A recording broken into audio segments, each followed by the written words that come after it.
Eating food to get your oil, you're going to run into some deficiencies because, you know, olives are fantastic, but unless you're getting top quality olives, the olives we get in this town are absolutely horrendous. Most of them are vinegar cured, and you're not going to get very much oil from that. And the avocados are wonderful oils, but you're not going to get your perfected ratio of omegas. The only thing that has a perfected ratio of the omega-3, 6, and 9s is the hemp seeds, and almost all the hemp seeds that we get here are GMO'd. You'd have to order hemp seeds to get good quality hemp seeds here. So good oils are essential to supplement something like, you know, Udo's oil or any essential balanced oil with a perfected ratio of the omegas. It's going to be essential. Essential for brain function, essential for weight loss, essential for everything in the body to function properly. So I incorporate a lot of good oils into my diet. So basically too, one thing to keep in mind is a lot of people think that, yeah, it's protein that you need. No, the bridge to this diet is fat, not protein.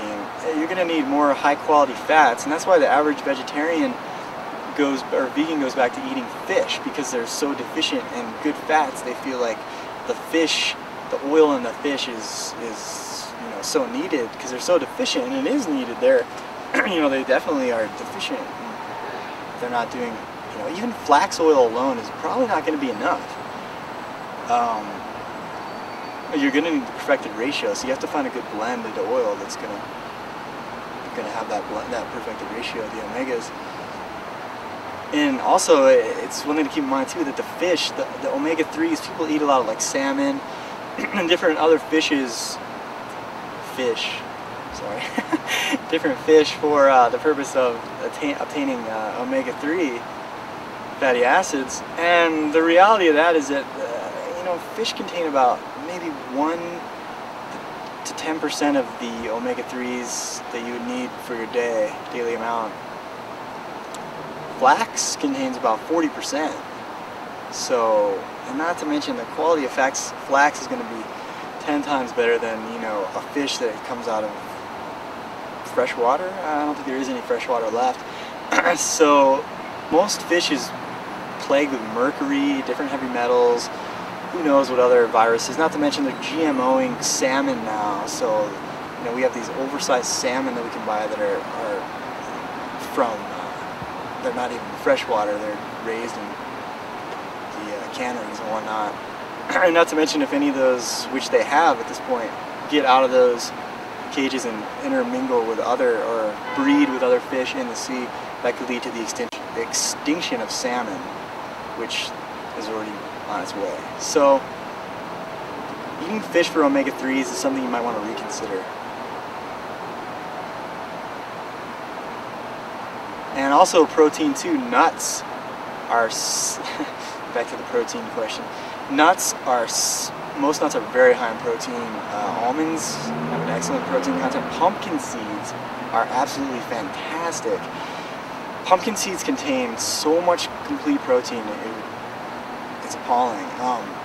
Pumpkin seeds are probably one of, I would classify them as another superfood. I would definitely encourage soaking them too, because pumpkin seeds are probably the number one vegetarian source of zinc. The number one source of zinc is raw oysters, and the second is pumpkin seeds. However, if you don't soak the pumpkin seeds, you have to keep in mind they contain phytic acid, and the phytic acid inhibits the assimilation and absorption of zinc within the body. So when you soak it, you break down the phytic acid, and you absorb the most amount of zinc that you possibly could. And not to mention the protein is totally enhanced and they're far more digestible. So pumpkin seeds are superb. They're probably one of the best things for males for the prostate also.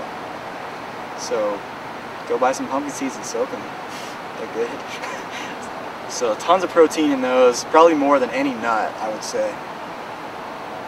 And greens themselves also contain an outstanding amount of protein. Dark leafy greens, tons of protein. My God. A pear contains over 6 grams of protein.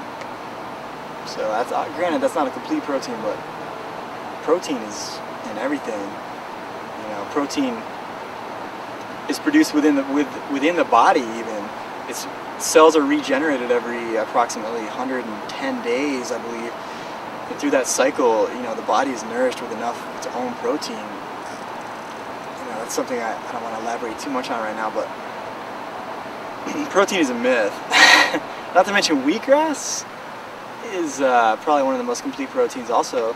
A shot of wheatgrass contains about 5.5%, or I'm sorry, 5.5 grams of complete protein. Wheatgrass, good stuff. Chlorophyll, protein, everything. So, protein is a scam. Protein is a myth. I eat very little what people would think of as protein. Hardly ever do I eat it, so.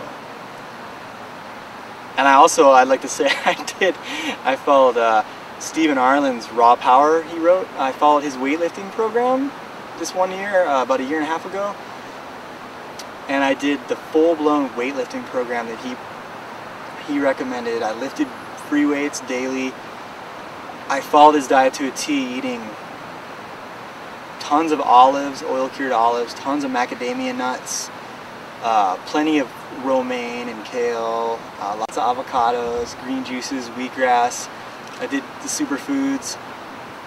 And when I was in high school, I used to lift weights a lot. I was actually, that's what I did. I lifted weights, ate a lot of meat, took weight gainer.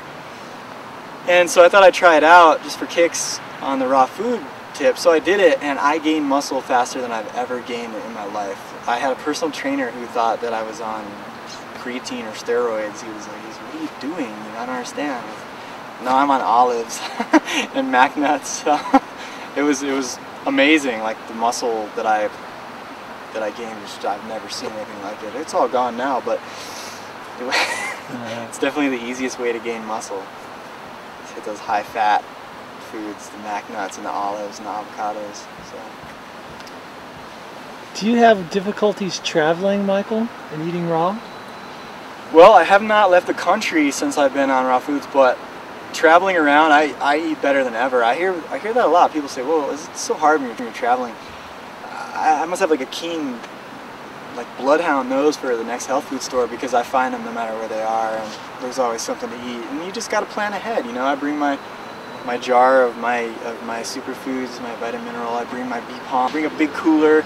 You know, I might not have any clothes or anything in the car, but I'll have a big cooler with all my necessities that I need, and just I'm set. So I'll bring my hand juicers and everything. And I don't really run into problems at all. I usually tend to eat better when I'm on the road. So. Has your social life changed dramatically? Yeah, I lost all my friends. Serious? No. No, it's improved drastically. It's great to party with a bunch of people on, you know, orange juice. Stay up all night drinking orange juice with bee pollen in it, and you reach new levels. Far better than drinking beer all night.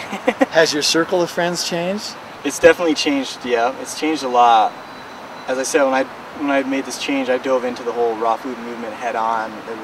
That was my path for whatever reasons, and I connected with some of the top people that I considered like mentors. Really connected with them and just found just the tightest circle. And since I've been here, I've manifested a wonderful circle of really solid revolutionaries, you could say. And you know, yeah, it's just a question of, you know, when, if your old friends are not willing to go forward in life and just go for the upliftment of humanity, just the upliftment of our species as we know it, then you might have to move on, find some people that have similar interests.